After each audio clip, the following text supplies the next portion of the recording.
once more. ಮತ್ತೊಂದು ಸಾರಿ ಕರ್ತನ ವಾಕ್ಯವನ್ನು ಧ್ಯಾನ ಮಾಡಲಿಕ್ಕೆ ಕೂಡಿ ಬಂದಿರುವಂತದ್ದು ಎಷ್ಟು ಸಂತೋಷಕರವಾಗಿದೆ. Hassan Assembly has given us this opportunity for a long time and we are thankful. ಹಾಸನದ ಸಭೆಯು ಈ ಒಂದು ಅವಕಾಶವನ್ನು ನಮಗೆ ಕೊಟ್ಟಿದೆ, ಅದಕ್ಕೆ ನಾವು ವಂದನೆಯನ್ನು ಸಲ್ಲಿಸುತ್ತೇವೆ. I hope the study of God's word is profitable to each one of us. ನಾನು ನೆನೆಸುತ್ತೇನೆ, ಈ ಒಂದು ದೇವರ ವಾಕ್ಯದ ಅಧ್ಯಯನ ನಮ್ಮೆಲ್ಲರಿಗೂ ಅನುಕೂಲ ಮತ್ತು ಉಪಯೋಗದಾಯಕವಾಗುತ್ತದೆ ಎಂಬುದಾಗಿ ನೆನೆಸುತ್ತೇನೆ. Prayerfully sit that the Lord will speak to each one of us. ನಾವೆಲ್ಲರೂ ಪ್ರಾರ್ಥನಾ ಪೂರ್ವಕವಾಗಿ ಕೂರೋಣ, ದೇವರು ನಮ್ಮೆಲ್ಲರೊಟ್ಟಿಗೆ ಮಾತನಾಡುವ ಹಾಗೆ. Today I am going to start a topic that is very important for every believer to know. ನಾನು ಈ ದಿನ ಒಂದು ಅತ್ಯಂತ ಪ್ರಾಮುಖ್ಯವಾದಂತಹ, ಪ್ರತಿಯೊಬ್ಬ ವಿಶ್ವಾಸಿಗೂ ಅತ್ಯಂತ ಪ್ರಾಮುಖ್ಯವಾದಂತಹ ಒಂದು ವಾಕ್ಯ ಭಾಗವನ್ನು ನಾನು ಅಧ್ಯಯನ ಮಾಡಲಿಕ್ಕಿದ್ದೇನೆ. Turn with me to 2 Corinthians chapter 2 verse 11. ನನ್ನೊಟ್ಟಿಗೆ ದಯಮಾಡಿ 2ನೇ ಕೊರಿಂಥದವರಿಗೆ ಬರೆದ ಪತ್ರಿಕೆ 2ನೇ ಅಧ್ಯಾಯ 11ನೇ ವಚನಕ್ಕೆ ತಿರುಗಿಸಬೇಕೆಂಬುದಾಗಿ ಕೇಳಿಕೊಳ್ಳುತ್ತೇನೆ.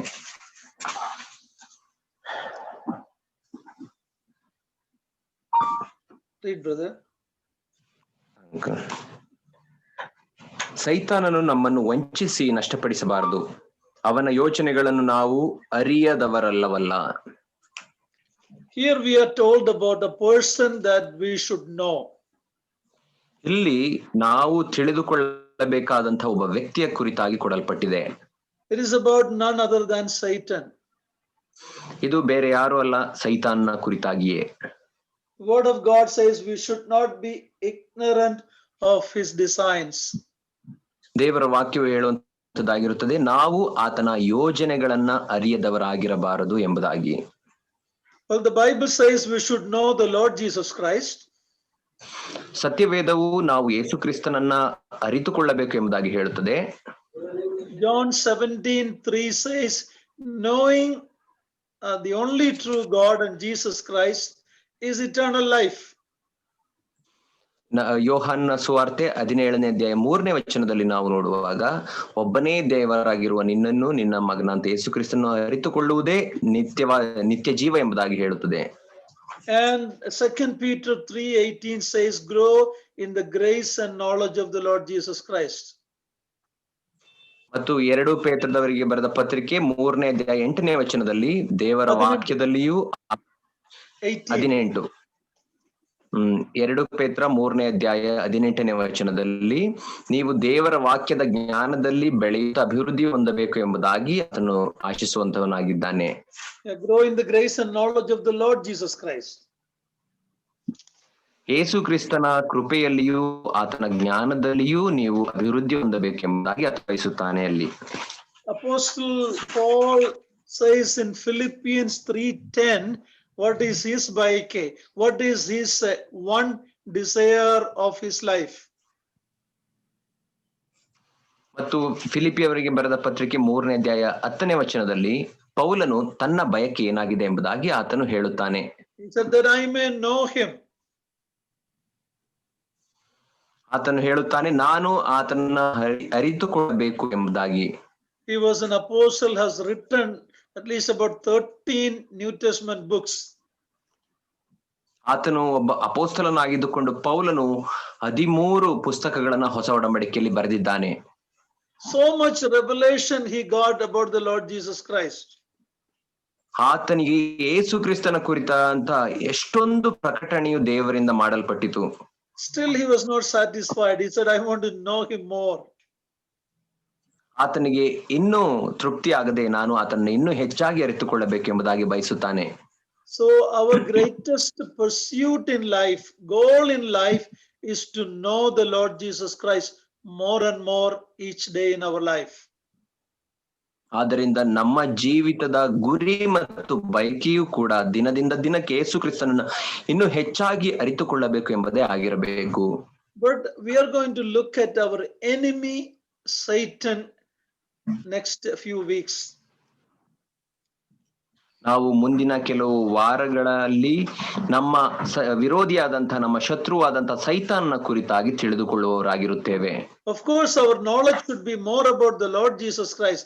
We should know the original well, then we will also need to know the duplicate. ನಾವು ನಮ್ಮ ಕರ್ತನ ಅಂತ ಯೇಸು ಕ್ರಿಸ್ತನ ಕುರಿತಂತ ಜ್ಞಾನವು ನಮಗೆ ಅಧಿಕವಾಗಿರಬೇಕು. ಆದರೂ ಕೂಡ ನಾವು ನಿಜವಾದಂತಹ is it well uncle Bobby? We should know our enemy, Satan. Okay. ಮತ್ತು ಯೇಸು ಕ್ರಿಸ್ತನ ನಾವು ಹೆಚ್ಚಾಗಿ ತಿಳಿದುಕೊಳ್ಳುವುದರ ಒಟ್ಟಿಗೆ ನಮ್ಮ ವಿರೋಧಿಯಾದಂತಹ ಸೈತಾನನನ್ನು ಕೂಡ ತಿಳಿದುಕೊಳ್ಳುವವರಾಗಿರಬೇಕು. Every believer know that we have three main enemies. ಎಲ್ಲ ವಿಶ್ವಾಸಿಗಳಿಗೂ ಗೊತ್ತು ನಮಗೆ ಮೂರು ಮುಖ್ಯವಾದಂತಹ ಶತ್ರುಗಳು ಇವೆ. One is Satan. ಮೊದಲನೇದಾಗಿ ಸೈತಾನನು. The world around us.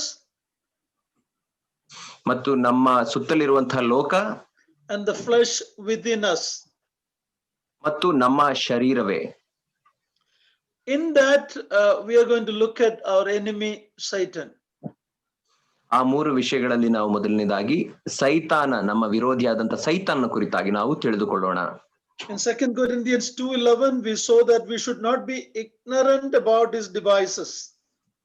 ನಾವು 2 ಕೊರಿಂಥ 2ನೇ ಅಧ್ಯಾಯ 11ನೇ ವಚನದಲ್ಲಿ ನಾವು ನೋಡ್ತಾ ಬಂದೆವು, ನಾವು ಆತನ ಯೋಜನೆಗಳನ್ನ ಅರಿಯದವರಾಗಿರಬಾರದು ಎಂಬುದಾಗಿ.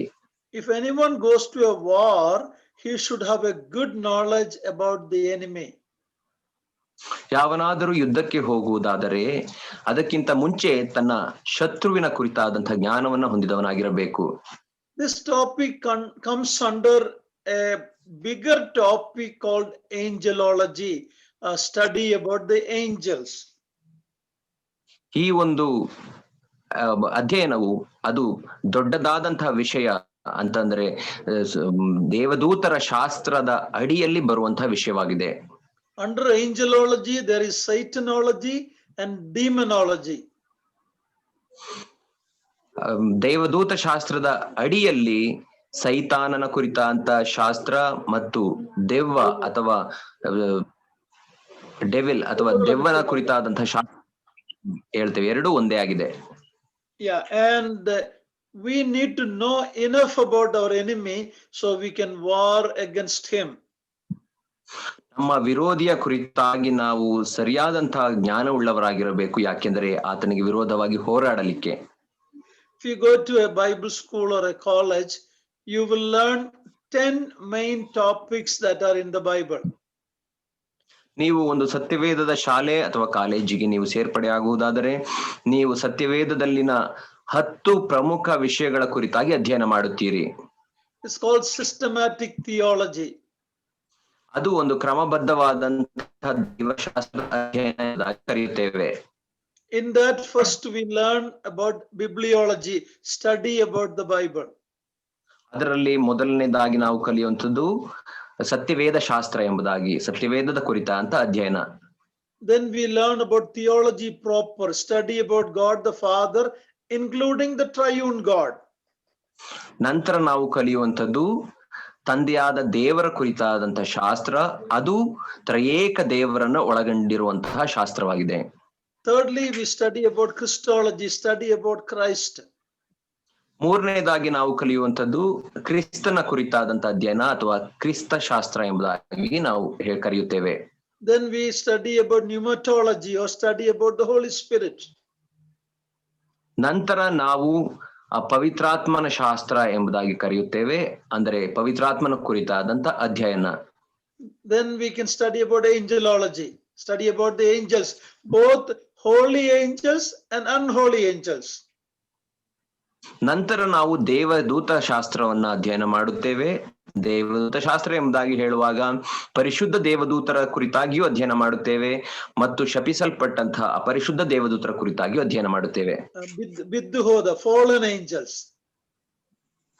ಬಿದ್ದು ಹೋದ ದೇವದೂತರ ಕುರಿತಾಗಿಯೂ ಅಧ್ಯಯನ ಮಾಡುತ್ತೇವೆ. Then we learn about anthropology, study about man. ನಂತರ ನಾವು ಮಾನವ ಶಾಸ್ತ್ರದ ಕುರಿತಾಗಿ ಅಧ್ಯಯನ ಮಾಡುತ್ತೇವೆ. Then we study about hamartiology, that is study about sin.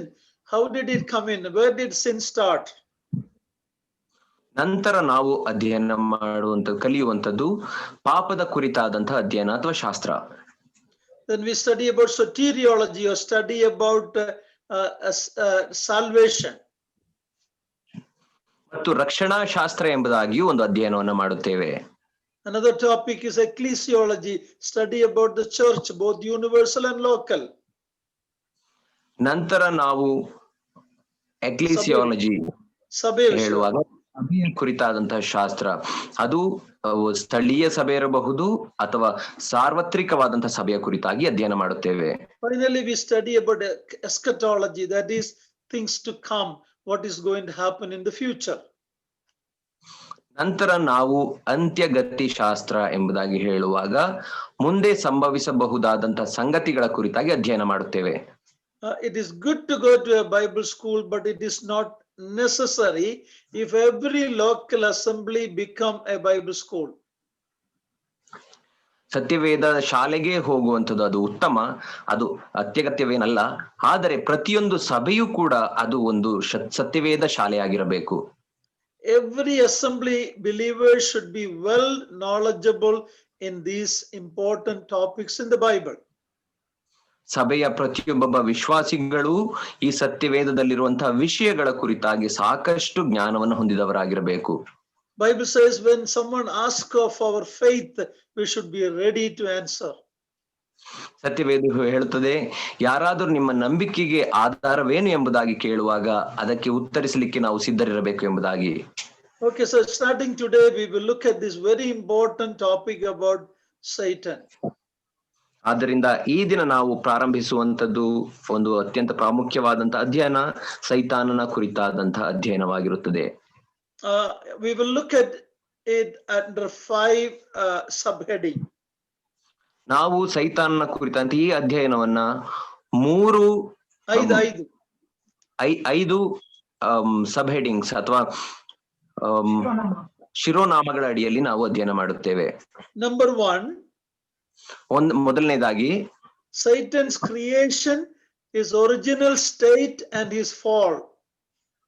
ಸೈತಾನನ ಉತ್ಪತ್ತಿ, ಆತನ ನಿಜವಾದಂತಹ ಸ್ಥಿತಿ ಮತ್ತು ಆತನ ಬಿದ್ದು ಹೋಗುವಿಕೆಯ ಕುರಿತಾಗಿ ಅಧ್ಯಯನ ಮಾಡುತ್ತೇವೆ.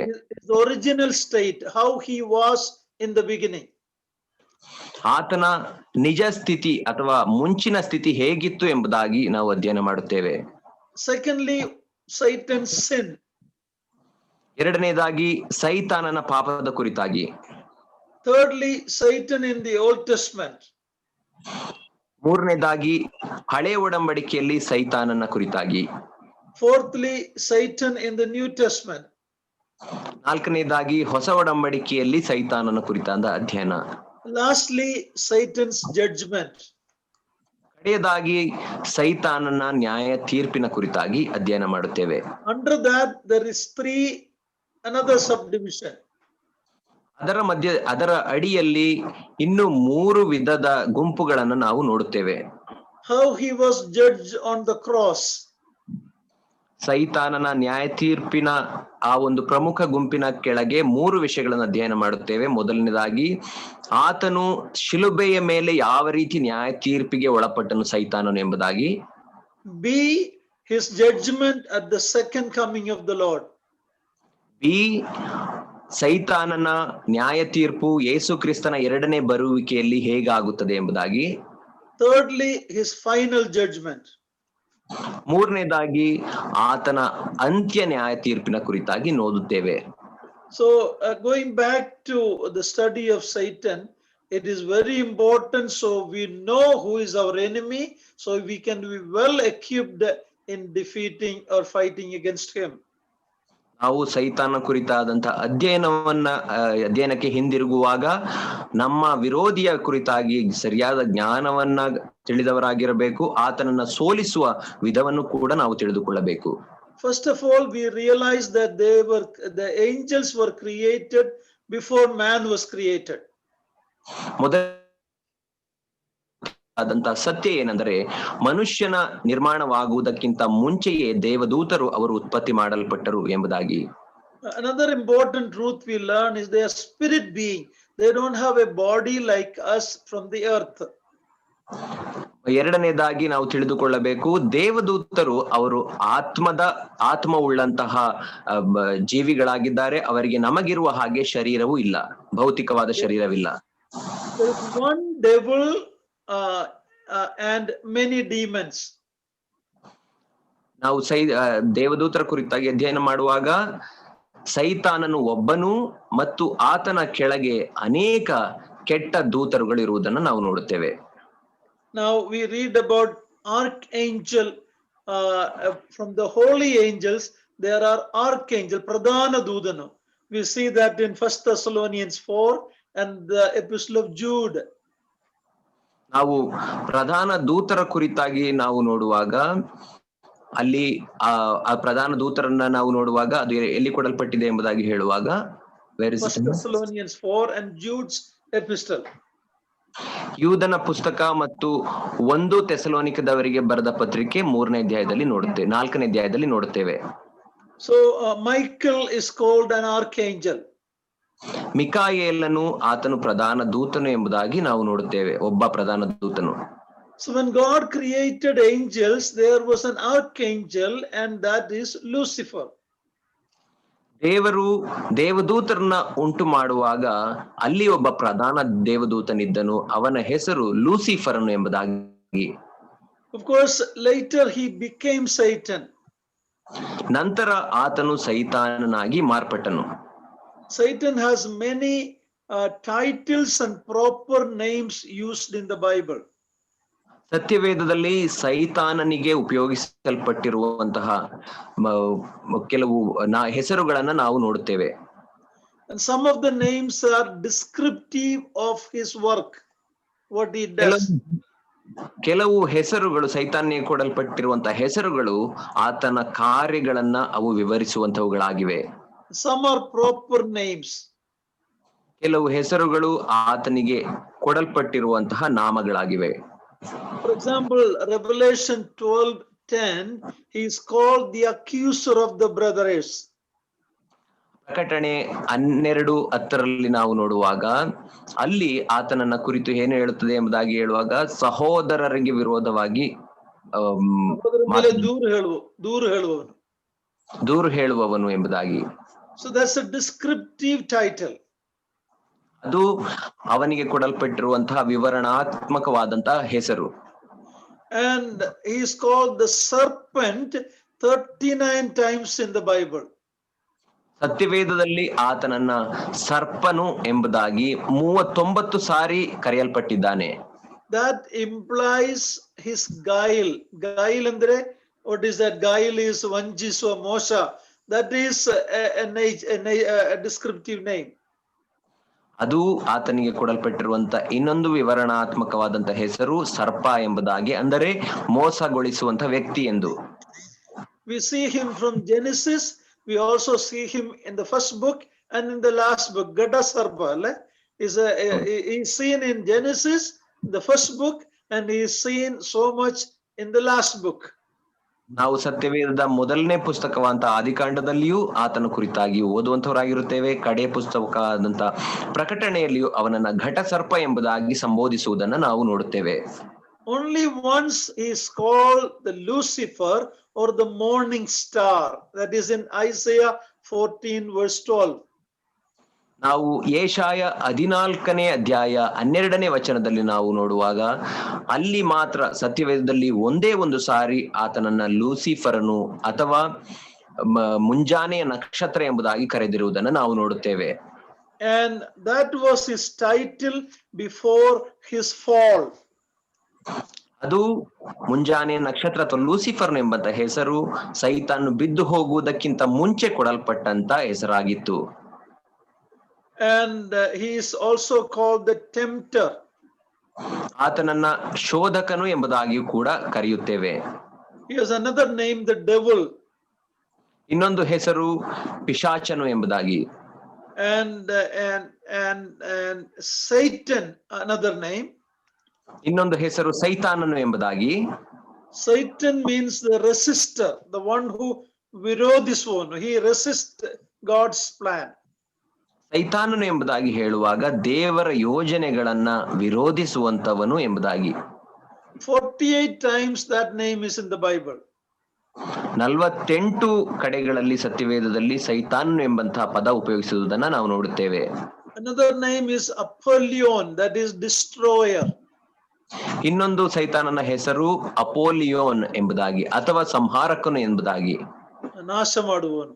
ನಾಶ ಮಾಡುವವನು. Another name is dragon or the old serpent. ಇನ್ನೊಂದು ಆತನ ಹೆಸರು ಪುರಾತನ ಘಟ ಸರ್ಪ ಎಂಬುದಾಗಿ. That implies his power. ಅದು ಆತನ ಶಕ್ತಿಯನ್ನ ತೋರಿಸುವಂತ ಹೆಸರಾಗಿದೆ. Another name is the prince of this world. ಇನ್ನೊಂದು ಸೈತಾನನ ಹೆಸರು ಈ ಲೋಕದ ಅಧಿಪತಿ ಎಂಬುದಾಗಿ. The god of this world, ಈ ಲೋಕದ ದೇವರು. ಈ ಲೋಕದ ದೇವರು. ಈ ಲೋಕದ ದೇವರು. 4 of these name we see in one verse, that is Revelation 12:9. Please read that. ಸೈತಾನನ ಈ 4 ಹೆಸರುಗಳು ಪ್ರಕಟಣೆ 12ನೇ ಅಧ್ಯಾಯ 1ನೇ ವಚನದಲ್ಲಿ 9ನೇ ವಚನದಲ್ಲಿ ಈ 4 ಹೆಸರುಗಳನ್ನ ಒಂದೇ ಬಾರಿ ಉಪಯೋಗಿಸಿರುವುದನ್ನ ನಾವು ನೋಡುತ್ತೇವೆ. ಪ್ರಕಟಣೆ 12ನೇ ಅಧ್ಯಾಯ 9ನೇ ವಚನ, ಭೂಲೋಕದವರನ್ನೆಲ್ಲಾ ಮರುಳುಗೊಳಿಸುವ ಆ ಮಹಾಘಟ ಸರ್ಪನು, ಅಂದರೆ ಪಿಶಾಚನೆಂತಲೂ ಸೈತಾನನೆಂತಲೂ ಹೆಸರುಳ್ಳ ಪುರಾತನ ಸರ್ಪವು ದೊಬ್ಬಲ್ಪಟ್ಟು ಭೂಮಿಗೆ ಬಿದ್ದನು.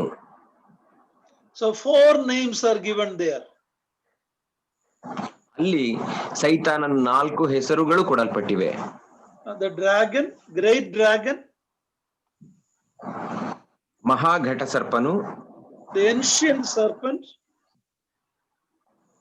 ಪುರಾತನ ಸರ್ಪ, the devil and Satan, ಪಿಶಾಚನು ಮತ್ತು ಸೈತಾನನು, deceiver of the whole world. ಇಡೀ ಭೂಲೋಕವನ್ನ ಮರಳುಗೊಳಿಸುವಂತಹ ವ್ಯಕ್ತಿ. He is also called the Belial. 2 Corinthians 6:15, the Belial. 2 ಕೊರಿಂಥ 6ನೇ ಅಧ್ಯಾಯ 15ನೇ ವಚನದಲ್ಲಿ ಬೆಲಿಯಾಲನು ಎಂಬುದಾಗಿ ಉಪಯೋಗಿಸಿರುವುದನ್ನ ನಾವು ನೋಡ್ತೇವೆ. 2 ಕೊರಿಂಥ 6ನೇ ಅಧ್ಯಾಯ 15ನೇ ವಚನ. John 17:15 is called the evil one, Kedukanu.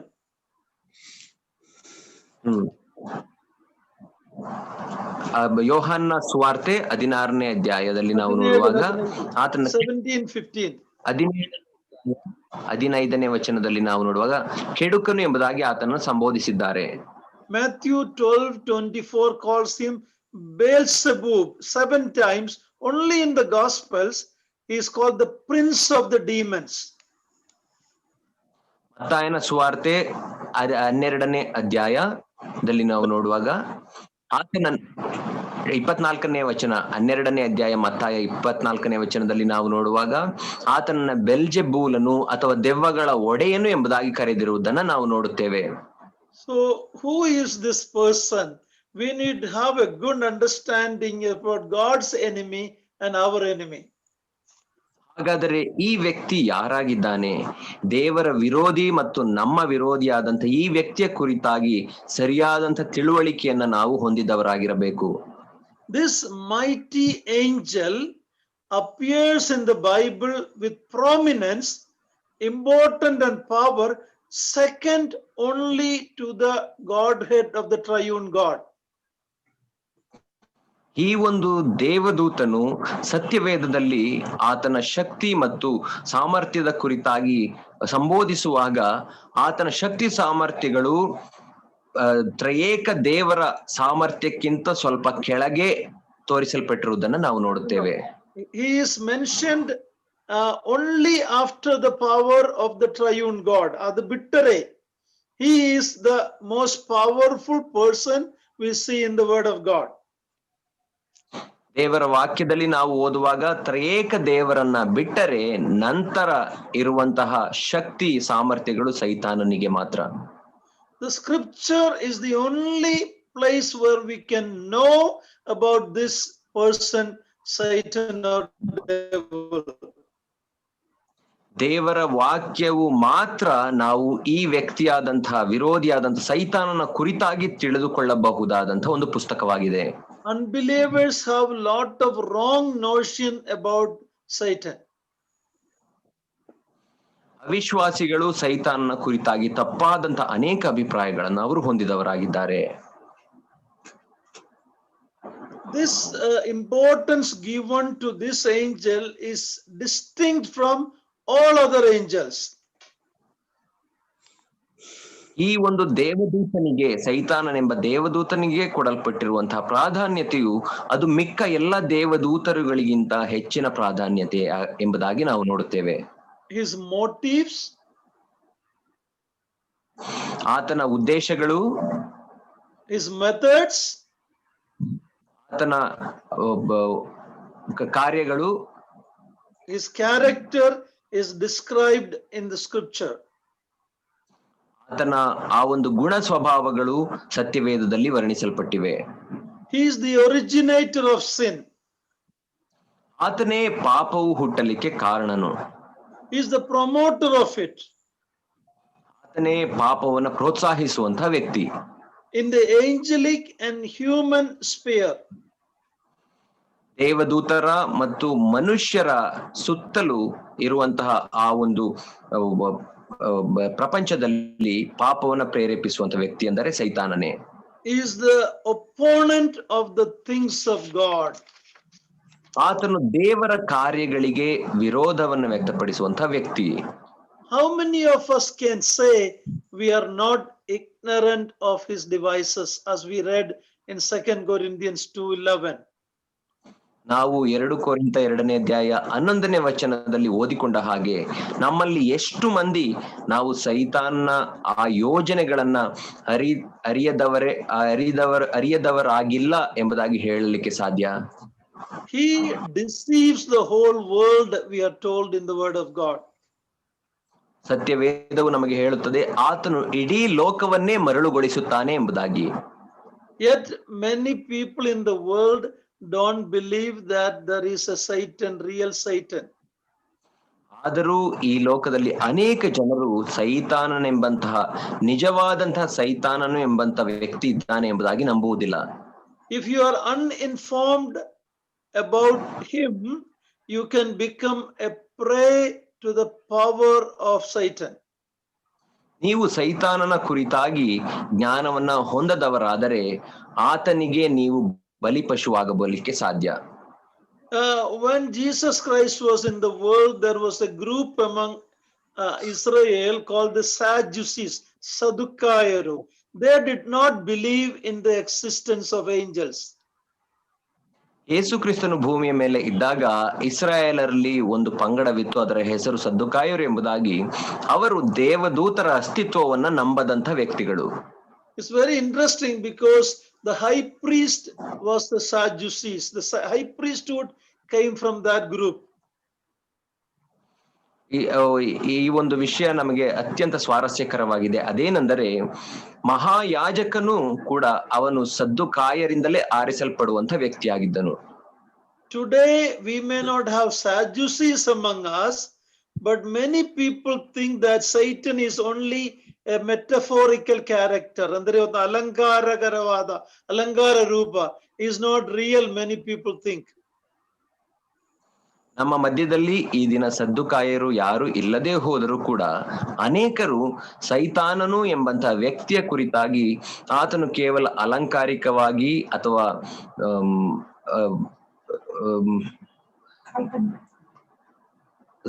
ಅಲಂಕಾರಿಕವಾಗಿ ಹೇಳಲ್ಪಟ್ಟಂತ ವ್ಯಕ್ತಿ ಎಂಬುದಾಗಿ ನೆನೆಸುತ್ತಾರೆ. But Bible is teaching about not a metaphorical person, but a real person called Satan.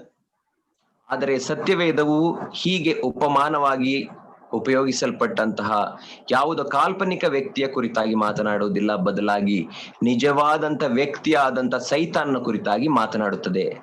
Satan's destiny is described by none other than our Lord Jesus Christ himself. Look at Matthew 25:41. ಸೈತಾನನ ಅಂತ್ಯಾವಸ್ಥೆಯು ಏನಾಗಿರುತ್ತದೆ ಎಂಬುದಾಗಿ ನಮ್ಮ ಕರ್ತನಾದಂಥ ಯೇಸು ಕ್ರಿಸ್ತನು ತಾನೇ ಆತನು ವರ್ಣಿಸುವಂತವನಾಗಿರುತ್ತಾನೆ. ನಾವು ಅದನ್ನ ಮತ್ತಾಯನ ಸುವಾರ್ತೆ 25ನೇ ಅಧ್ಯಾಯದಲ್ಲಿ ನಾವು ನೋಡುತ್ತೇವೆ. Verse 41. 41ನೇ ವಚನದಲ್ಲಿ, ಮತ್ತಾಯ 25:41ನೇ ವಚನದಲ್ಲಿ ಅದನ್ನು ನಾವು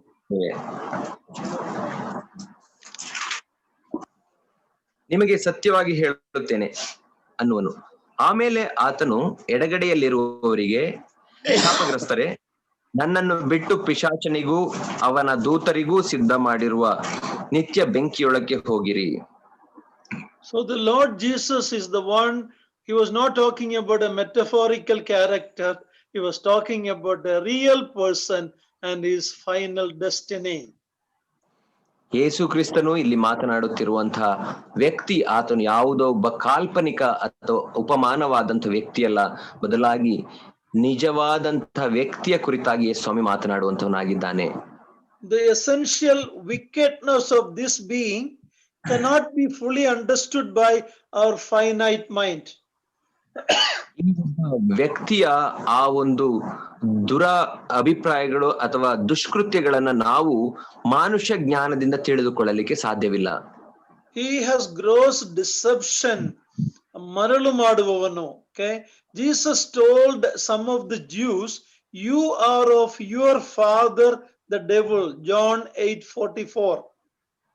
ನಾವು ಯೋಹಾನ 8ನೇ ಅಧ್ಯಾಯ 44ನೇ ವಚನದಲ್ಲಿ ನಾವು ನೋಡುವಾಗ ಯೇಸು ಸ್ವಾಮಿ ಅಲ್ಲಿ ಇಸ್ರಾಯೇಲರಲ್ಲಿ ಕೆಲವರಿಗೆ, ನೀವು ನಿಮ್ಮ ತಂದೆಯಾದಂತಹ ಸೈತಾನನಿಂದಲೇ ಬಂದವರು ಎಂಬುದಾಗಿ ಹೇಳುತ್ತಾನೆ. ಅಂದರೆ ಆತನು ಎಲ್ಲರನ್ನು ಮರುಳುಗೊಳಿಸುವಂತ ವ್ಯಕ್ತಿ ಎಂದು. And Bible says he deceives the whole world.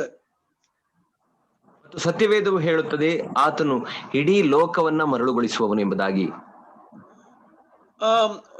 In Revelation chapter 20 verse 2 and 3 talks about a time when he will be cast into the abyss, the bottomless pit, and he will be sealed for 1000 years.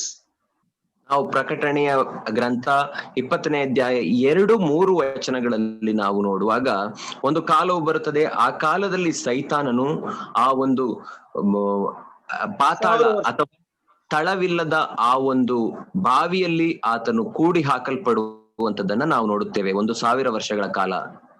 Then at the end of the 1000 years we read he will be released and he will again go to deceive people. ಮತ್ತು ಆ 1 ವರ್ಷಗಳ ಕಾಲ ತುಂಬಿದ ನಂತರ ಆತನಿಗೆ ಮತ್ತೆ ಬಿಡುಗಡೆಯಾಗಿ ಆತನು ಮತ್ತೆ ಮನುಷ್ಯರನ್ನ ಮರಳುಗೊಳಿಸಲಿಕ್ಕೆ ಹೊರಟನು ಎಂಬುದಾಗಿ ಅಲ್ಲಿ ನೋಡುತ್ತೇವೆ. 1 Peter 5:8 calls him a roaring lion. 1 ಪೇತ್ರ 5ನೇ ಅಧ್ಯಾಯ 8ನೇ ವಚನ ಆತನನ್ನ ಸೈತಾನನನ್ನ ಘರ್ಜಿಸುವ ಸಿಂಹ ಎಂಬುದಾಗಿ ಕರೆಯುತ್ತದೆ. But he also duplicates and comes as the angel of light. ಅದೇ ರೀತಿ ಸೈತಾನನು ತನ್ನನ್ನ ತಾನು ಬೆಳಕಿನ ದೂತನಂತೆ ವೇಷ ಮಾರ್ಪಡಿಸಿಕೊಂಡು ಬರುತ್ತಾನೆ. Among our 3 enemies, the world, the flesh and the devil, ನಮ್ಮ 3 ಶತ್ರುಗಳಾದಂತಹ ಲೋಕ, ಶರೀರ ಮತ್ತು ಸೈತಾನನಲ್ಲಿ this enemy is the god of this world, a small letter g. ಈ ಒಂದು ವಿರೋಧಿ ಅಥವಾ ಸೈತಾನನು ಈ ಲೋಕದ ದೇವರಾಗಿದ್ದಾನೆ. The heathen people or the unbelievers of the world, they have imaginations about evil spirits.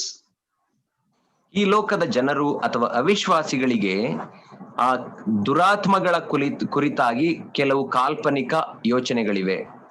But we should thank God that in the scripture clear revelation God has given us about our enemy.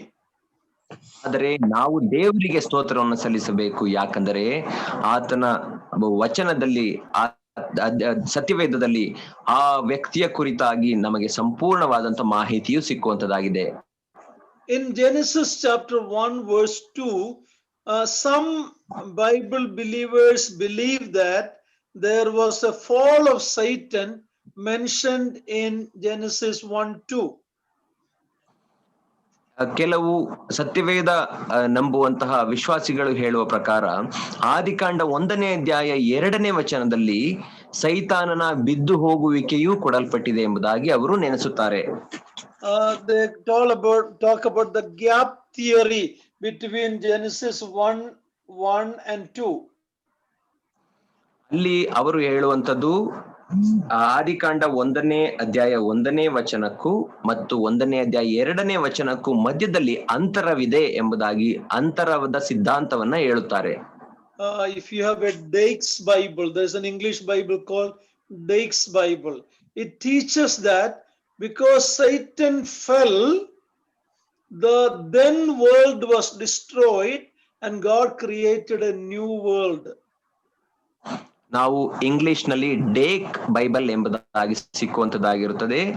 ಆ Bible ಅಲ್ಲಿ ಆ ಸತ್ಯವೇದದಲ್ಲಿ ಕೊಡಲ್ಪಟ್ಟಿರುವಂತಹ ಆ ತಾತ್ಪರ್ಯವೇನೆಂದರೆ, ಸೈತಾನನು ಬಿದ್ದು ಹೋದನು, ನಂತರ ಆ ಭೂಮಿಯು ನಾಶ ಪಟ್ಟಿತು, ನಂತರ ದೇವರು ಹೊಸ ಭೂಮಿಯನ್ನ ಸೃಷ್ಟಿ ಮಾಡಿದನು ಎಂಬುದಾಗಿ ಅವರು ಹೇಳುತ್ತಾರೆ. So they believe there was a world before Adam and Eve. ಆ ಒಂದು ಸತ್ಯವೇದದ ಪ್ರಕಾರ ಆದಾಮ ಮತ್ತು ಹವ್ವಳಿಗಿಂತ ಮುಂಚೆ ಒಂದು ಭೂಮಿ ಇತ್ತು ಎಂಬುದಾಗಿ ಹೇಳುತ್ತಾರೆ. Because of Satan's fall that is described in Isaiah 14 and Ezekiel 28,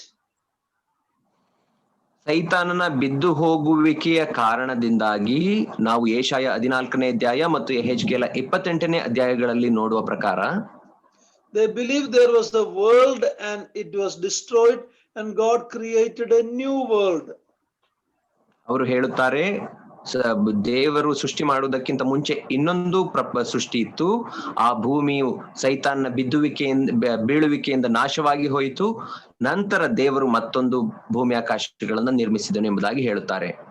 According to Romans 5:12, that cannot be true. ರೋಮಾಪುರದವರಿಗೆ ಬರೆದ ಪತ್ರಿಕೆ 5ನೇ ಅಧ್ಯಾಯ 12ನೇ ವಚನದ ಪ್ರಕಾರ ಅದು ಸತ್ಯವಾಗಿರಲಿಕ್ಕೆ ಸಾಧ್ಯವಿಲ್ಲ.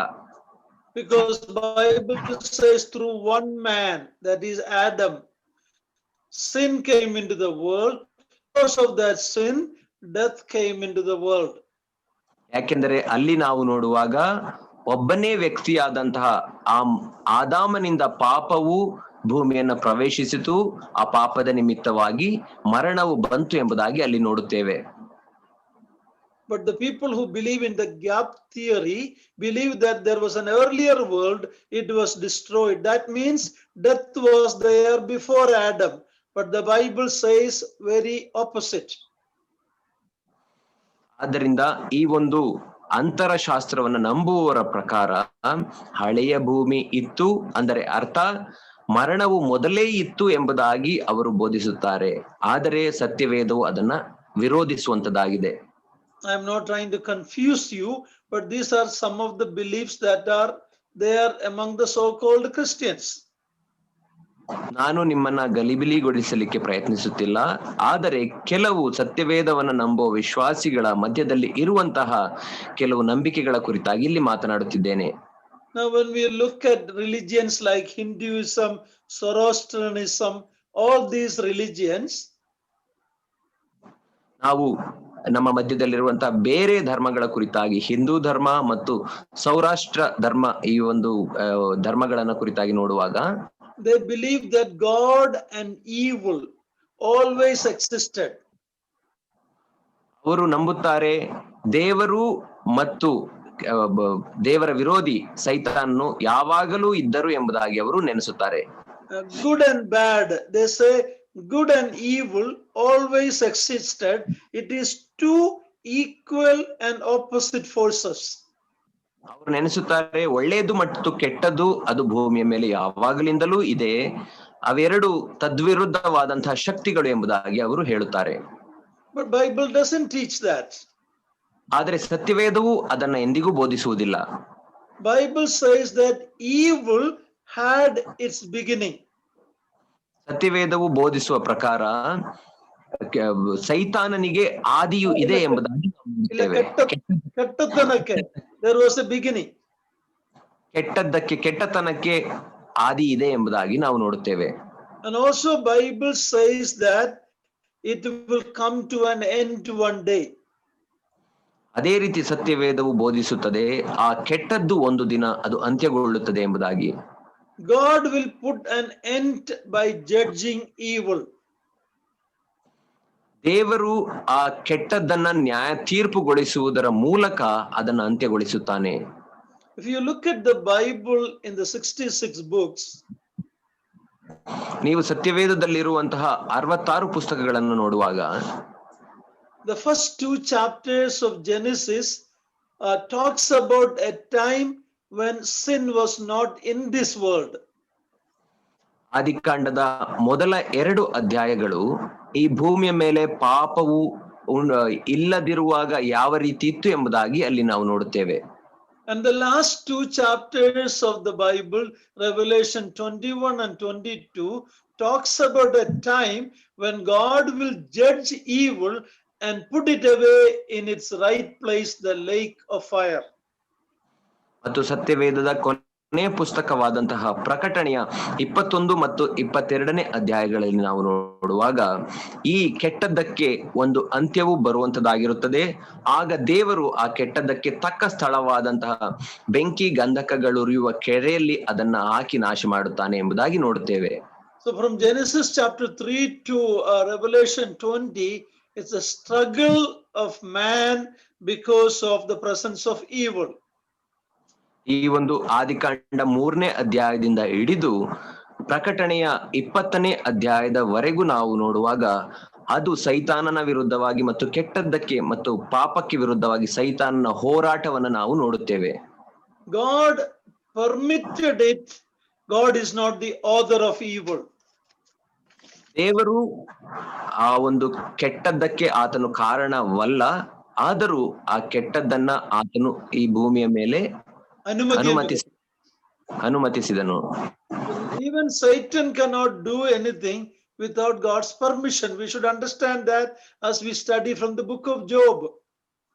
ನಾವು ಯೋಬನ ಪುಸ್ತಕದಲ್ಲಿ ನಾವು ಓದುವ ಪ್ರಕಾರ ಸೈತಾನನೂ ಕೂಡ ದೇವರ ಅನುಮತಿ ಇಲ್ಲದೆ ಏನನ್ನೂ ಮಾಡಲಿಕ್ಕೆ ಸಾಧ್ಯವಿಲ್ಲ. Okay, now under the 5 topic, we will come to his creation, his original state and his fall. ಈ ಒಂದು 5 ವಿಷಯಗಳ ಅಡಿಯಲ್ಲಿ ನಾವು ಈಗ ಅಧ್ಯಯನ ಮಾಡುವಂತದ್ದು ಏನಂತಂದ್ರೆ ಆತನ ಉತ್ಪತ್ತಿ ಯಾವ ರೀತಿ ಆಯಿತು ಮತ್ತು ಆತನ ನಿಜ ರೂಪ ಯಾವ ರೀತಿ ಇತ್ತು ಮತ್ತು ಆತನ ಬೀಳುವಿಕೆಯ ಕುರಿತಾಗಿ ನಾವು ನೋಡಿಕೊಳ್ಳೋಣ. There are 2 central passages about this. One is Isaiah 14. ಸೈತಾನನ ಕುರಿತಾಗಿ ತಿಳಿದುಕೊಳ್ಳಬೇಕಾದರೆ ಇರುವಂತಹ 2 ಕೇಂದ್ರ ಪುಸ್ತಕಗಳು ಅಥವಾ ಅಧ್ಯಾಯಗಳು ಯಾವುದು ಎಂಬುದಾಗಿ ನಾವು ನೋಡುವಾಗ ಯೆಶಾಯನ ಗ್ರಂಥದ 14ನೇ ಅಧ್ಯಾಯ verses 12 to 17, 12ರಿಂದ 17ನೇ ವಚನ, and then Ezekiel 28. You double 14, you get 28. ಮತ್ತು ಯೆಹೆಜ್ಕೇಲ 28ನೇ ಅಧ್ಯಾಯ 14ನ್ನ 2 ಬಾರಿ ನಾವು ಕೂಡಿಸುವಾಗ 28 ಆಗುತ್ತದೆ. So easy to remember Isaiah 14, Ezekiel 28. ಆದ್ದರಿಂದ ಜ್ಞಾಪಕದಲ್ಲಿ ಇಟ್ಟುಕೊಳ್ಳಲಿಕ್ಕೆ ಇದು ಸುಲಭ. ಯೆಶಾಯನ ಗ್ರಂಥದ 14ನೇ ಅಧ್ಯಾಯ ಮತ್ತು ಯೆಹೆಜ್ಕೇಲ 28ನೇ ಅಧ್ಯಾಯ. That is Ezekiel 28, 11 to 19. ಯೆಹೆಜ್ಕೇಲ 28ನೇ ಅಧ್ಯಾಯ 11ರಿಂದ 19ನೇ ವಚನ. More is said of this one mightiest angel than any other angel in the Bible. Pardon me, uncle. More is said about this angel than any other angel in the Bible. ಸತ್ಯವೇದದಲ್ಲಿ ಈ ಒಂದು ದೂತನ ಕುರಿತಾಗಿ ಹೇಳಿರುವಷ್ಟು ಬೇರೆ ಯಾವುದು ದೇವದೂತರ ಕುರಿತಾಗಿಯೂ ಹೇಳಲ್ಪಟ್ಟಿಲ್ಲ. In he's told the prince of Tyre, Turina Prabhu, and also the king of Tyre. ಈ ಒಂದು ಅಧ್ಯಾಯಗಳಲ್ಲಿ ನಾವು ನೋಡುವಾಗ ಸೈತಾನನನ್ನ ತೂರಿನ ಪ್ರಭು ಎಂಬುದಾಗಿ ಸಂಬೋಧಿಸಿರುವುದನ್ನ ನಾವು ನೋಡುತ್ತೇವೆ. Also the king of Tyre. ಮತ್ತು ತೂರಿನ ಅರಸನು ಎಂಬುದಾಗಿಯೂ ಕರೆಯಲ್ಪಟ್ಟಿರುವುದನ್ನ ನಾವು ನೋಡುತ್ತೇವೆ. And he is called the man of sin. ಮತ್ತು ಆತನನ್ನ ಆ ಪಾಪಮಯವಾದಂತಹ ವ್ಯಕ್ತಿ ಎಂಬುದಾಗಿ ಕರೆಯುವುದನ್ನ ನಾವು ನೋಡುತ್ತೇವೆ. He is also called Antichrist, Krista Virodhi. ಆತನನ್ನ ಕ್ರಿಸ್ತ ವಿರೋಧಿ ಎಂಬುದಾಗಿ ಕೂಡ ಕರೆಯಲ್ಪಡುವುದನ್ನು ನೋಡುತ್ತೇವೆ. Tyre was a merchant city of the then world. ತೂರ್ ಎಂಬುದಾಗಿ ಹೇಳುವಾಗ ಆಗಿನ ಪ್ರಪಂಚದಲ್ಲಿ ಇದ್ದಂತಹ ವ್ಯಾಪಾರಿಕ ನಗರಿಯಾಗಿತ್ತು, ವಾಣಿಜ್ಯ ನಗರಿ. It is also compared to Babylon the Great. ಅದನ್ನ ತೂರನ್ನ ಬಾಬೇಲ್ ಮಹಾ ಸಂಸ್ಥಾನಕ್ಕೂ ಕೂಡ ಹೋಲಿಸಿರುವುದನ್ನ ನಾವು ನೋಡುತ್ತೇವೆ. Mammon, loving the world and the things of the world. We believers are commanded not to love the world and the things of the world. ನಾವು ವಿಶ್ವಾಸಿಗಳನ್ನ ಈ ಲೋಕದ ವಸ್ತುಗಳನ್ನಾಗಲಿ ಈ ಲೋಕವನ್ನಾಗಲಿ ಪ್ರೀತಿಸಬಾರದು ಎಂಬುದಾಗಿ ದೇವರು ಆಜ್ಞೆ ಕೊಡುವುದನ್ನು ನಾವು ನೋಡುತ್ತೇವೆ. There's a system in the world which is opposite to God's ways. ಈ ಲೋಕದಲ್ಲಿ ಒಂದು ವ್ಯವಸ್ಥೆ ಇದೆ, ಅದು ದೇವರಿಗೆ ವಿರುದ್ಧವಾಗಿ ಕಾರ್ಯ ಮಾಡುವಂತದ್ದೇ ಆಗಿರುತ್ತದೆ. Earlier when we studied that topic in the Hassan Assembly, ನಾವು ಈ ಹಿಂದೆ ಹಾಸನದ ಸಭೆಯಲ್ಲಿ ಆ ಒಂದು ವಿಷಯದ ಕುರಿತಾಗಿ ಅಧ್ಯಯನ ಮಾಡಿದ್ದೇವೆ. The people of the world thinks that success in the world is to have everything in this world. That is success they believe. ಈ ಲೋಕದ ಜನರು ಯೋಚಿಸುವ ಪ್ರಕಾರ ಯಶಸ್ಸು ಎಂಬುದಾಗಿ ಅವರ ಪ್ರಕಾರ ಹೇಳುವುದಾದರೆ ತಮಗೆ ಬೇಕಾದದ್ದೆಲ್ಲವನ್ನೂ ಹೊಂದುವುದೇ ಯಶಸ್ಸು ಎಂಬುದಾಗಿ ಅವರು ನೆನೆಸುತ್ತಾರೆ. But then they die and they go to the eternal stage with nothing. ನಂತರ ಅವರು ಸಾಯುತ್ತಾರೆ ಮತ್ತು ನಿತ್ಯ ನಿತ್ಯಕ್ಕೂ ಅವರು ಏನೂ ಇಲ್ಲದವರಾಗಿ ಹೋಗುವಂತವರಾಗಿರುತ್ತಾರೆ. But according to the Bible, even if you have nothing in this world, you can be rich in the world to come. ಆದರೆ ಸತ್ಯವೇದದ ಪ್ರಕಾರ ನೀನು ಈ ಲೋಕದಲ್ಲಿ ಏನೂ ಇಲ್ಲದವನಾಗಿದ್ದರೂ ಕೂಡ ಮುಂದೆ ಬರುವ ಲೋಕದಲ್ಲಿ ನೀನು ಐಶ್ವರ್ಯವಂತನಾಗಲಿಕ್ಕೆ ಸಾಧ್ಯ. That is why the Bible says, do not love the world and the things in it. ಆದ್ದರಿಂದಲೇ ಸತ್ಯವೇದವು ಹೇಳುತ್ತದೆ, ಲೋಕವನ್ನಾಗಲಿ ಲೋಕದವುಗಳನ್ನಾಗಲಿ ಪ್ರೀತಿಸಬೇಡ್ರಿ ಎಂಬುದಾಗಿ ಹೇಳುತ್ತದೆ. So this king of Tyrus that is identified with Satan in the word of God. ಈ ತೂರಿನ ಅರಸನು ಎಂಬುದಾಗಿ ಹೇಳುವಾಗ ಸೈತಾನಿಗೆ ಕೊಡಲ್ಪಟ್ಟಿರುವಂತ ಇನ್ನೊಂದು ಹೆಸರು ಅದು ತೂರಿನ ಅರಸನು ಎಂಬುದಾಗಿ. In Ezekiel 28:12, ಯೆಹೆಜ್ಕೇಲ 28ನೇ ಅಧ್ಯಾಯ 12ನೇ ವಚನದಲ್ಲಿ, we will look at these two passages in detail later. ಈ ಒಂದು ವಾಕ್ಯ ಭಾಗವನ್ನು ನಾವು ನಂತರದ ದಿನಗಳಲ್ಲಿ ಇನ್ನೂ ವಿವರವಾಗಿ ನೋಡಿಕೊಳ್ಳೋಣ. But we will just look at Ezekiel 28:12. ಆದರೆ ನಾವು ಈಗ ಯೆಹೆಜ್ಕೇಲ 28ನೇ ಅಧ್ಯಾಯ 12ನೇ ವಚನವನ್ನ ನಾವು ನೋಡಿಕೊಳ್ಳೋಣ.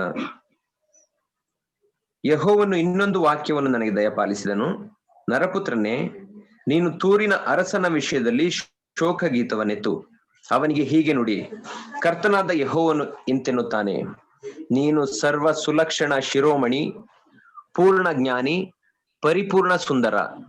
Yeah, he is called the son of perfection. ಸೈತಾನನನ್ನ ಸರ್ವ ಸುಲಕ್ಷಣ ಶಿರೋಮಣಿ ಅಂದರೆ ಪರಿಪೂರ್ಣ ಸುಂದರ ಎಂಬುದಾಗಿ ಕರೆಯುವುದನ್ನು ನೋಡುತ್ತೇವೆ.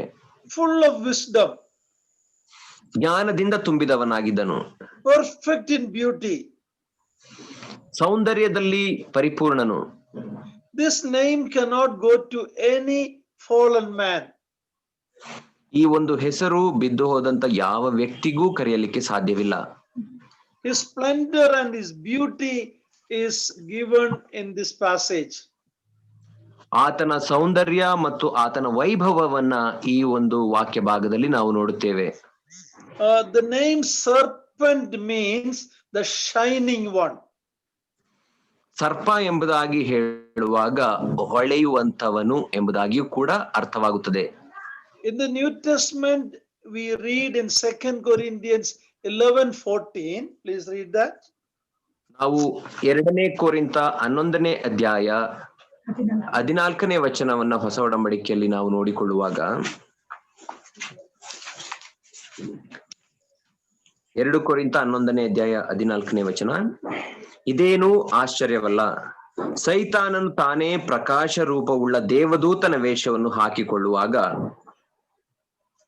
So he comes often as an angel of light. ಸೈತಾನನನ್ನು ನಾವು ನೋಡುವಾಗ ಆತನು ಅನೇಕ ಸಾರಿ ಪ್ರಕಾಶ ರೂಪವುಳ್ಳ ದೇವದೂತನ ಹಾಗೆ ಕಾಣಿಸಿಕೊಳ್ಳುತ್ತಾನೆ. In Ezekiel 28, we read about his beauty. He was like an instrument to praise and glorify his creator.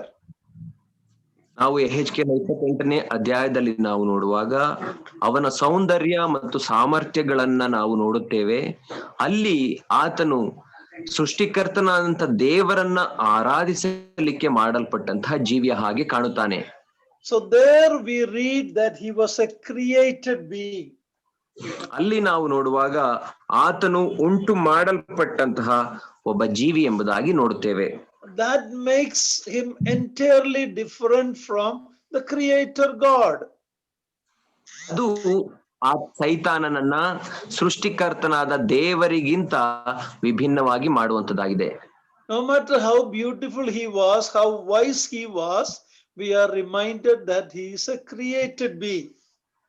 ಆತನು ಎಷ್ಟು ಸೌಂದರ್ಯವಂತನಾಗಿದ್ದರೂ ಪ್ರಭಾವವುಳ್ಳವನಾಗಿದ್ದರೂ ಕೂಡ ಈ ಒಂದು ವಾಕ್ಯ ಭಾಗ ನಮಗೆ ತಿಳಿಸುವಂತದ್ದು ಏನೆಂದರೆ ಆತನೂ ಕೂಡ ಸೃಷ್ಟಿ ಮಾಡಲ್ಪಟ್ಟಂತ ಒಬ್ಬ ಜೀವಿ ಎಂಬುದಾಗಿ ತಿಳಿಸುತ್ತದೆ. In verse 14 of chapter 28 of Ezekiel, ನಾವು ಯೆಹೆಜ್ಕೇಲ 28ನೇ ಅಧ್ಯಾಯ 14ನೇ ವಚನದಲ್ಲಿ ನೋಡುವಾಗ he is considered the anointed guardian cherub. ಅಲ್ಲಿ ಆತನನ್ನ ನಾವು ನೋಡುವಾಗ ದೇವರಿಗೆ ನೆರಳು ಕೊಡುವಂತಹ ಕೆರೂಬಿ ಅಥವಾ 14ನೇ ವಚನದಲ್ಲಿ ನಾವು ನೋಡುತ್ತೇವೆ, ನೀನು ರೆಕ್ಕೆ ತೆರೆದು ನೆರಳು ಕೊಡುವ ಕೆರೂಬಿ ಆಗಿದ್ದಿ. He had a highest position of his work related to the throne of God. ಆತನಿಗೆ ದೇವರ ಆ ಒಂದು ಸಿಂಹಾಸನದ ಕುರಿತಾಗಿ ಅತ್ಯಂತ ಶ್ರೇಷ್ಠವಾದಂತಹ ಆ ಒಂದು ಕೆಲಸವು ಕೊಡಲ್ಪಟ್ಟಿತ್ತು. In one sense, we have difficulty understanding it, but he was like the protector and the defender of God's holiness. ಒಂದು ವಿಧದಲ್ಲಿ ನಾವು ಅರ್ಥ ಮಾಡಿಕೊಳ್ಳಲಿಕ್ಕೆ ಕಷ್ಟವಾದರೂ ಕೂಡ ಸೈತಾನನು ಆತನು ದೇವರ ಪರಿಶುದ್ಧತೆ ಮತ್ತು ಆತನ ಸಿಂಹಾಸನವನ್ನ ಆತನು ಕಾಯುವವನು ಕಾಪಾಡುವವನಾಗಿದ್ದನು. We may ask, why does God need protection for his throne? ನೀವು ಕೇಳಬಹುದು, ದೇವರು ಆತನ ಸಿಂಹಾಸನಕ್ಕೆ ಯಾಕೆ ಆ ಒಂದು ಭದ್ರತೆ ಬೇಕಾಗಿತ್ತು ಎಂಬುದಾಗಿ ನೀವು ಕೇಳಬಹುದು. But here it says that I have set thee. So it is God's order that he made. ಇಲ್ಲಿ ಈ ವಚನದಲ್ಲಿ ನಾವು ನೋಡುವಾಗ ನಾನು ನಿನ್ನನ್ನ ನೆಲೆಗೊಳಿಸಿದೆನು ಎಂಬುದಾಗಿ ಅಲ್ಲಿ ಹೇಳುವಂತದ್ದಾಗಿರುತ್ತದೆ. ಅಂದರೆ ದೇವರೇ ಆತನನ್ನ ಆ ಕೆಲಸಕ್ಕೆ ನೇಮಿಸಿದ್ದನು. He was in the holy mountain of God. ಆತನು ದೇವರ ಪರಿಶುದ್ಧ ಪರ್ವತದಲ್ಲಿ ನೆಲೆಗೊಂಡಿದ್ದನು ಎಂಬುದಾಗಿ ಅಲ್ಲಿ ನೋಡುತ್ತೇವೆ. It seems that this angel was created above all angels to be a defender of the throne of God. ಇಲ್ಲಿ ನಾವು ನೋಡುವಾಗ ಈ ಒಂದು ದೇವದೂತನು ಬೇರೆ ಎಲ್ಲಾ ದೇವದೂತರುಗಳಿಗಿಂತ ಶ್ರೇಷ್ಠವಾಗಿ ದೇವರ ಆ ಒಂದು ಸಿಂಹಾಸನವನ್ನ ಕಾಯಲಿಕ್ಕೆ ಸೃಷ್ಟಿ ಮಾಡಲ್ಪಟ್ಟಿದ್ದನು ಎಂಬುದಾಗಿ ನಾವು ನೋಡುತ್ತೇವೆ. In our human mind, we may wonder why God need to defend his throne. ನಾವು ನಮ್ಮ ಮಾನುಷ ಜ್ಞಾನದಿಂದ ಯೋಚನೆ ಮಾಡಬಹುದು, ದೇವರು ತನ್ನ ಸಿಂಹಾಸನವನ್ನ ಭದ್ರತೆ ಅಥವಾ ಸಿಂಹಾಸನಕ್ಕೆ ಭದ್ರತೆ ಯಾಕೆ ಬೇಕಾಗಿತ್ತು ಎಂಬುದಾಗಿ ನಾವು ನೆನೆಸಬಹುದು. It is not a question of what God needs. ಇದು ದೇವರಿಗೆ ಏನು ಬೇಕಾಗಿದೆ ಎಂಬಂತ ಪ್ರಶ್ನೆ ಅಲ್ಲ, but a revelation about what God has chosen to arrange. ಆದರೆ ಇದು ಒಂದು ದೇವರು ತಾನು ಮಾಡಲಿಕ್ಕೆ ಬಯಸಿದಂತಹ ಆ ಒಂದು ಸಂಗತಿಯ ಕುರಿತಾದಂತಹ ಪ್ರಕಟಣೆಯಾಗಿದೆ ಅಷ್ಟೇ. An order. ಆ ಒಂದು ಕ್ರಮವಾಗಿದೆ. Like God gave a cherubim charge to guard the gate of Eden once man fell into sin. ಅಂದರೆ ಅದರ ಅರ್ಥ, ದೇವರು ಮನುಷ್ಯನು ಪಾಪದಲ್ಲಿ ಬಿದ್ದ ತಕ್ಷಣವೇ ಒಬ್ಬ ಕೆರೂಬಿಯನನ್ನ ಆ ಏದೇನ್ ವನದ ಆ ಬಾಗಿಲನ್ನ ಕಾಯುವುದಕ್ಕೆ ಯಾವ ರೀತಿ ಇರಿಸಿದನೋ ಅದೇ ರೀತಿ ಇಲ್ಲಿಯೂ ಕೂಡ. God didn't need it. He can protect it by his own power, but this is the arrangement God has made. ದೇವರಿಗೆ ಆ ಒಂದು ಭದ್ರತೆಯ ಅವಶ್ಯಕತೆ ಇರಲಿಲ್ಲ. ಆತನು ತನ್ನನ್ನ ತಾನು ರಕ್ಷಿಸಿಕೊಳ್ಳಲಿಕ್ಕೆ ಸಾಮರ್ಥ್ಯನು. ಆದರೆ ದೇವರು ಇದೊಂದು ತನ್ನ ಕ್ರಮವನ್ನಾಗಿ ಆತನು ಅಳವಡಿಸಿಕೊಂಡನು ಅಷ್ಟೇ. certain things in the Bible we will not fully understand now until we enter into that perfect state in eternity. ವೇದದಲ್ಲಿ ಕೊಡಲ್ಪಟ್ಟಿರುವಂತಹ ಅನೇಕ ಸಂಗತಿಗಳನ್ನ ನಾವು ಈ ಲೋಕದಲ್ಲಿ ಅರ್ಥ ಮಾಡಿಕೊಳ್ಳಲಿಕ್ಕೆ ಸಾಧ್ಯವಿಲ್ಲ. ಆದರೆ ನಾವು ಪರಿಪೂರ್ಣರಾಗಿ ಪರಿಶುದ್ಧತೆಯಲ್ಲಿ ನಿತ್ಯ ಜೀವವನ್ನ ಪಡೆಯುವಾಗ ಆ ಸಂಗತಿಗಳನ್ನ ಅರ್ಥ ಮಾಡಿಕೊಳ್ಳಬಹುದು. In chapter 28 verse 15, ಯೆಹೆಜ್ಕೇಲ 28ನೇ ಅಧ್ಯಾಯ 15ನೇ ವಚನದಲ್ಲಿ it is told that iniquity was found in him. ಅಲ್ಲಿ ನಾವು ನೋಡುತ್ತೇವೆ ನಿನ್ನಲ್ಲಿ ಅಪರಾಧವು ಸಿಕ್ಕುವ ತನಕ ಎಂಬುದಾಗಿ. So here we have a clue where sin originated. ಇಲ್ಲಿ ನಮಗೆ ಪಾಪವು ಎಲ್ಲಿಂದ ಉತ್ಪತ್ತಿಯಾಯಿತು ಎಂಬಂತ ಒಂದು ಸುಳಿವು ಸಿಗುವಂತದಾಗಿದೆ. Look at Psalm 90 verse 8. ನಾವು ಕೀರ್ತನೆ 90ನೇ ಅಧ್ಯಾಯ 8ನೇ ವಚನವನ್ನ ನಾವು ನೋಡಿಕೊಳ್ಳೋಣ.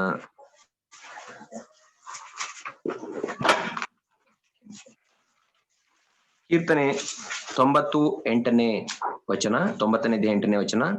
ನಮ್ಮ ದ್ರೋಹಗಳನ್ನು ನಿನ್ನ ಮುಂದೆಯೂ ನಮ್ಮ ಗುಪ್ತ ಪಾಪಗಳನ್ನು ನಿನ್ನ ತೇಜೋ ದೃಷ್ಟಿಯಲ್ಲಿಯೂ ಇಟ್ಟುಕೊಂಡಿದ್ದಿ. So when we talk about Lucifer, this angel, a secret sin was uncovered by God. ಇಲ್ಲಿ ನಾವು ನೋಡುವ ಪ್ರಕಾರ ಈ ಲೂಸಿಫರ ಎಂಬಂತ ಈ ದೇವದೂತನ ಆ ಒಂದು ಗುಪ್ತ ಪಾಪಗಳನ್ನ ದೇವರು ಬಯಲು ಮಾಡುವುದನ್ನ ನಾವು ನೋಡುತ್ತೇವೆ. In verse 16 of Ezekiel 28, ನಾವು ಯೆಹೆಜ್ಕೇಲ 28ನೇ ಅಧ್ಯಾಯದ 16ನೇ ವಚನದಲ್ಲಿ, please read that. ಯೆಹೆಜ್ಕೇಲ 28:16, ನಿನ್ನ ಮಿತಿ ಇಲ್ಲದ ವ್ಯಾಪಾರದಿಂದ ನಿನ್ನಲ್ಲಿ ಬಲಾತ್ಕಾರವು ತುಂಬಿ ನೀನು ಪಾಪಿಯಾದಿ. ಆದ ಕಾರಣ ನಾನು ನಿನ್ನನ್ನು ದೇವರ ಪರ್ವತದಿಂದ ಹೊಲಸನ್ನಾಗಿ ತಳ್ಳಿಬಿಟ್ಟೆನು. ಹೌದು, ನೆರಳು ಕೊಡುವ ಕೆರೂಬಿಯೇ, ಕೆಂಡದ ಮಳೆಯ ಮಧ್ಯದಲ್ಲಿ ನಿನ್ನ ನೆಲೆಯಿಂದ ನಾನು ನಿನ್ನನ್ನು ಕಿತ್ತು. So here we read about these two verses talks about the origin of sin. ಈ ಎರಡು ವಚನಗಳು ಯೆಹೆಜ್ಕೇಲ 28ನೇ ಅಧ್ಯಾಯ 16ನೇ ವಚನ ಮತ್ತು 15ನೇ ವಚನ ಪಾಪದ ಉತ್ಪತ್ತಿಗೆ ಎಲ್ಲಿಂದ ಆಯಿತು ಎಂಬುದನ್ನ ನಮಗೆ ತಿಳಿಸಿಕೊಡುತ್ತವೆ. And verse 17 talks about what was the sin of Satan. ಮತ್ತು 17ನೇ ವಚನ ಸೈತಾನನ ಪಾಪವು ಏನಾಗಿತ್ತು ಎಂಬುದಾಗಿ ನಮಗೆ ತಿಳಿಸಿಕೊಡುತ್ತದೆ.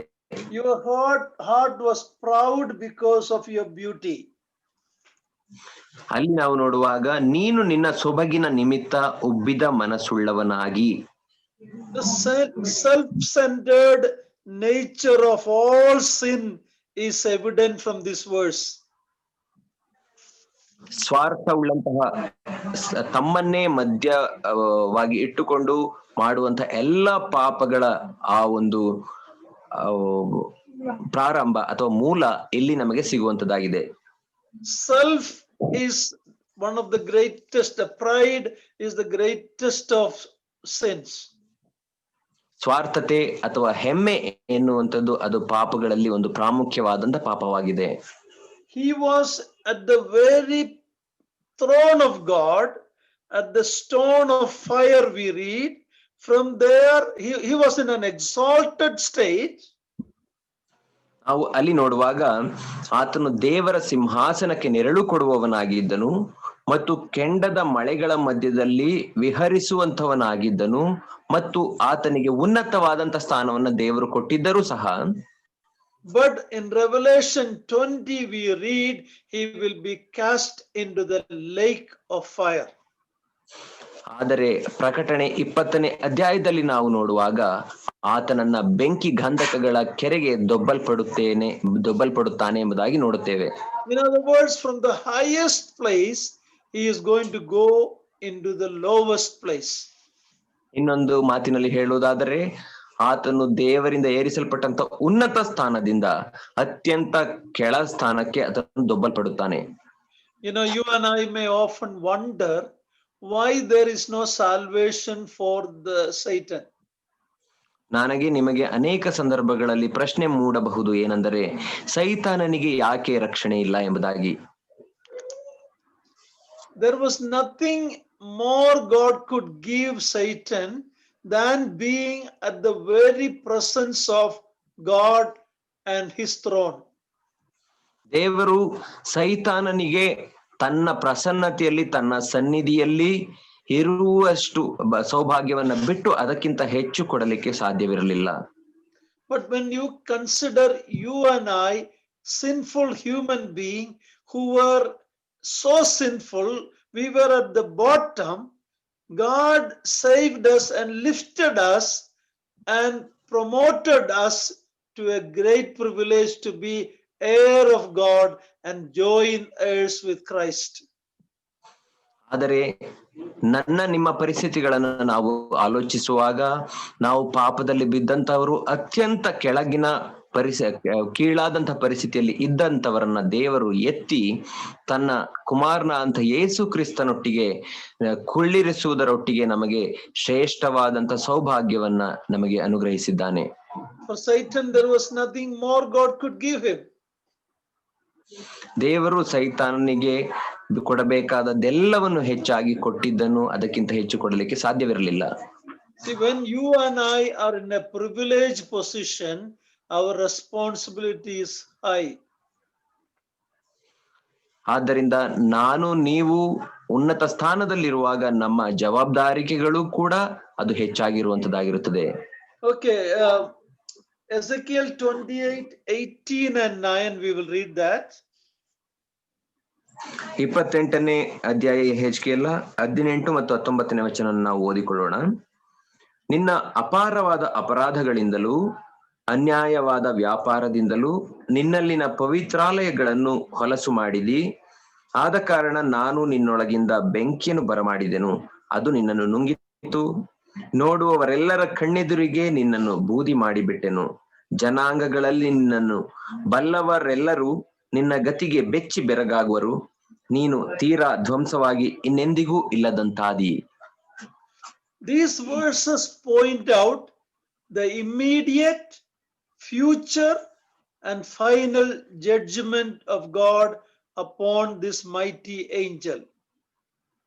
ಈ ಎರಡು ವಚನಗಳು ಈ ಒಂದು ಬಲಶಾಲಿಯಾದಂತ ದೇವದೂತನ ಮೇಲೆ ದೇವರು ಮುಂದೆ ತಕ್ಷಣಕ್ಕೆ ಬರಮಾಡುವಂತಹ ಆ ನ್ಯಾಯ ತೀರ್ಪಿನ ಕುರಿತಾಗಿ ನಮಗೆ ತಿಳಿಸುತ್ತದೆ. And future, ಅದು ಭವಿಷ್ಯದಲ್ಲಿ ಸಂಭವಿಸುವಂತದ್ದು.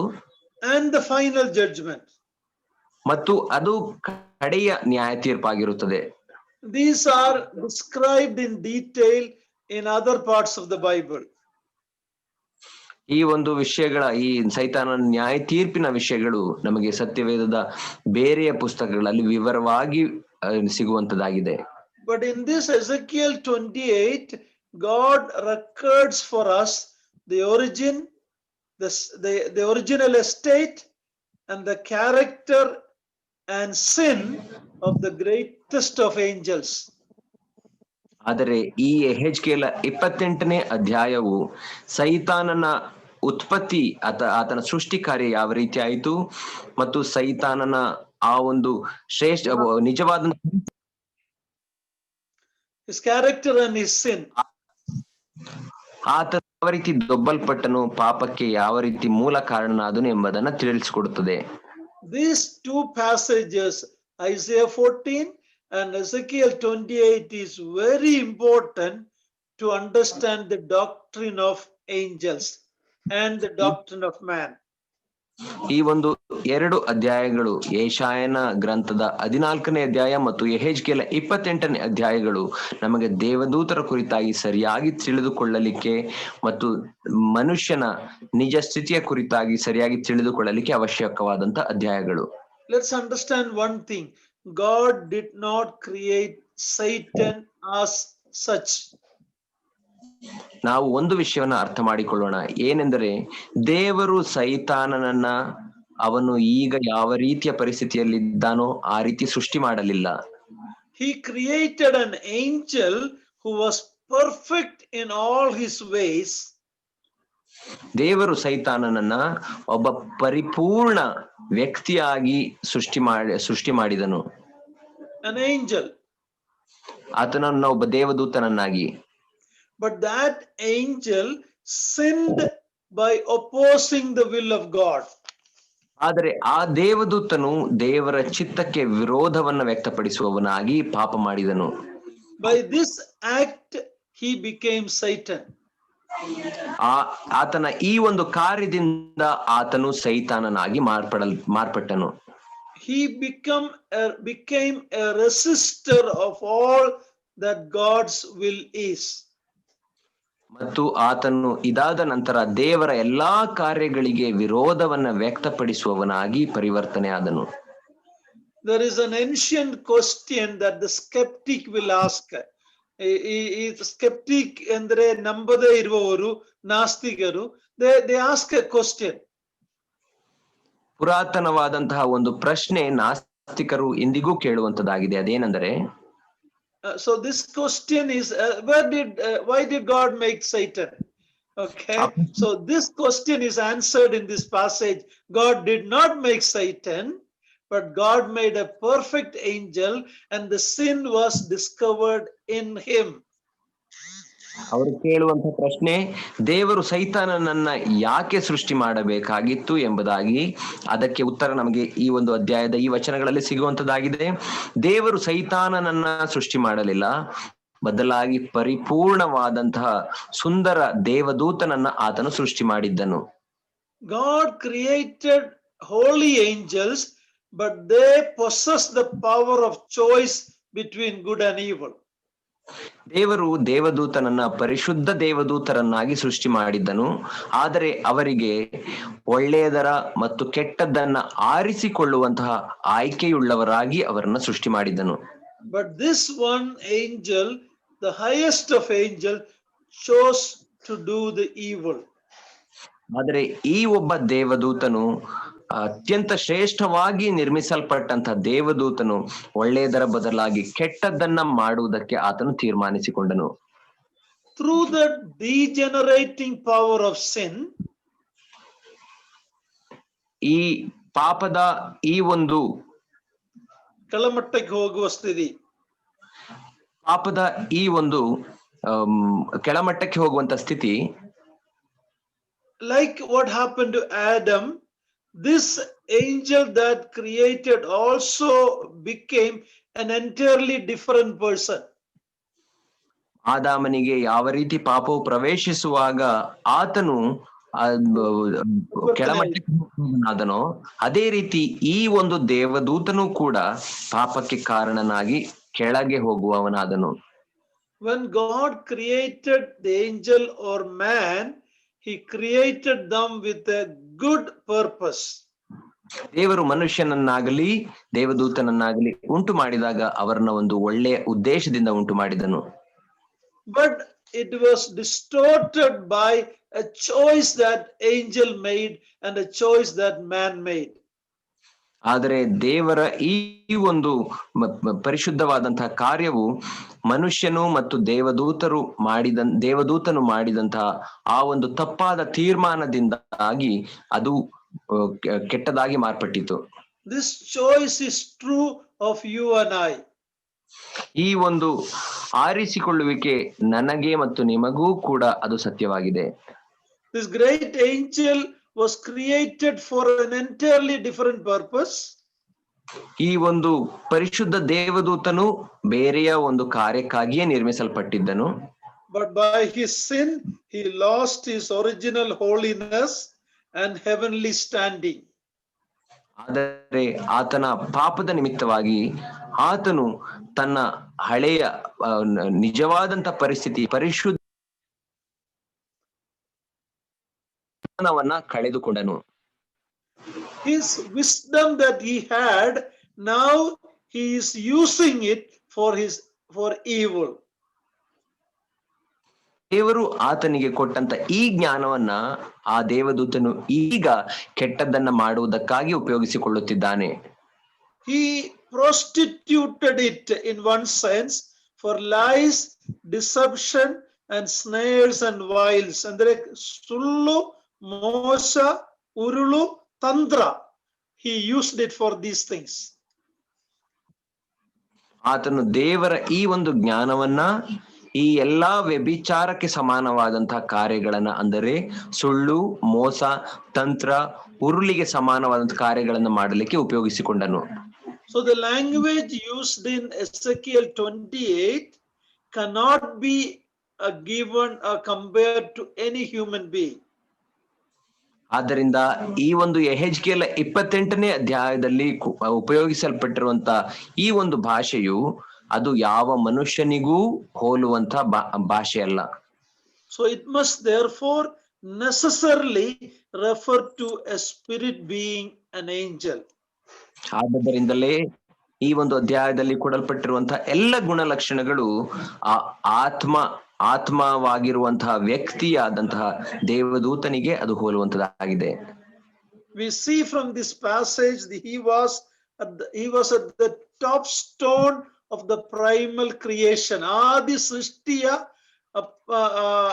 is top stone, means adina shiromani. What is at the top of God's creation? ಒಂದು ಅಧ್ಯಾಯದಲ್ಲಿ ನಾವು ನೋಡುವಾಗ ದೇವರ ಸೃಷ್ಟಿ ಕಾರ್ಯದಲ್ಲಿ ಆತನು ಅತ್ಯಂತ ಪ್ರಾಮುಖ್ಯವಾದಂತಹ ತುದಿಯಲ್ಲಿ ಇರುವಂತಹ ಆ ಒಂದು ಶ್ರೇಷ್ಠ ಕಲ್ಲಿನ ಹಾಗೆ ಆತನು ಸೃಷ್ಟಿಸಲ್ಪಟ್ಟಿದ್ದನು. His office was to protect the throne of God, to forbid the approach of evil or any unrighteousness in God's presence. ಆತನ ಉದ್ಯೋಗವು ದೇವರ ಸಿಂಹಾಸನವನ್ನ ಕಾಯುವಂಥದ್ದು ಮತ್ತು ಅದಕ್ಕೆ ಯಾವುದೇ ಕೆಟ್ಟ ಸಂಗತಿ ಆಗಲಿ ಅಥವಾ ಅನೀತಿಯಾಗಲಿ ಸಮೀಪಕ್ಕೆ ಬಾರದ ಹಾಗೆ ತಡೆಯುವಂತ ಕಾರ್ಯವೇ ಆತನಿಗೆ ಕೊಡಲ್ಪಟ್ಟಿತ್ತು. But iniquity was found in him, that iniquity was self-exaltation. ಆದರೆ ಈ ದೇವದೂತನಲ್ಲಿಯೇ ಆ ಒಂದು ಅನೀತಿಯು ಅಥವಾ ಪಾಪವು ಕಾಣಲ್ಪಟ್ಟಿತು. ಆ ಪಾಪವು ಏನೆಂದರೆ ತನ್ನನ್ನೇ ತಾನು ಆತನು ಹೆಚ್ಚಿಸಿಕೊಳ್ಳುವುದೇ ಆ ಪಾಪವಾಗಿತ್ತು. So God has sentenced him, expelled from his presence, and the judgment is pronounced, but all the judgment is still not completely executed. ಆದ್ದರಿಂದಲೇ ದೇವರು ಆ ಒಂದು ದೇವದೂತನನ್ನ ತನ್ನ ಪ್ರಸನ್ನತೆಯಿಂದ ತಳ್ಳಿಬಿಟ್ಟನು ಮತ್ತು ಆತನಿಗೆ ಶಿಕ್ಷೆಯನ್ನ, ನ್ಯಾಯ ತೀರ್ಪನ್ನ ವಿಧಿಸಿದನು. ಆದರೆ ಆ ನ್ಯಾಯ ತೀರ್ಪು ಇನ್ನೂ ಪರಿಪೂರ್ಣವಾಗಿ ಆತನ ಮೇಲೆ ಬಂದಿಲ್ಲ.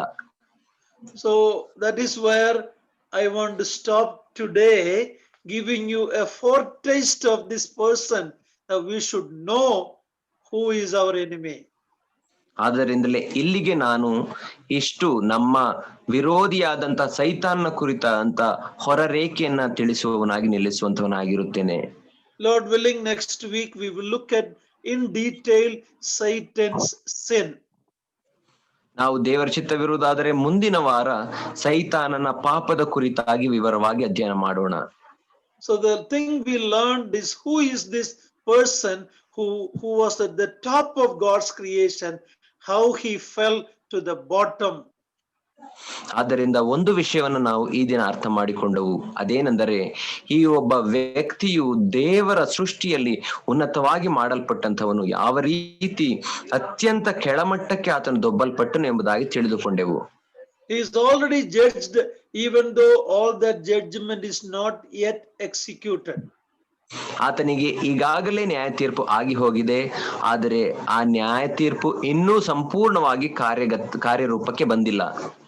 But once we study about this topic, it thrills our heart why God would become a man to save men like you and I, mankind who were so wretched and sinful, and what exalted position he has given us in Christ Jesus that makes me to worship him.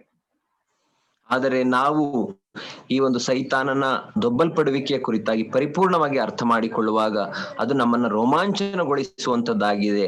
ಆ ಸತ್ಯವೇನೆಂದರೆ, ಈ ದೇವರು ತಾನೇ ಮನುಷ್ಯನಾಗಿ ನನಗೆ ನಿಮಗೆ ಉನ್ನತ ಪದವಿಯನ್ನ ಕೊಡುವುದಕ್ಕಾಗಿ ಮನುಷ್ಯನ ರೂಪದಲ್ಲಿ ಆತನು ಧರೆಗೆ ಬಂದನು ಎಂಬಂತ ಸತ್ಯ ನಮ್ಮನ್ನ ರೋಮಾಂಚನಗೊಳಿಸುತ್ತದೆ. That is why the psalmist says, what is man that you are concerned about him?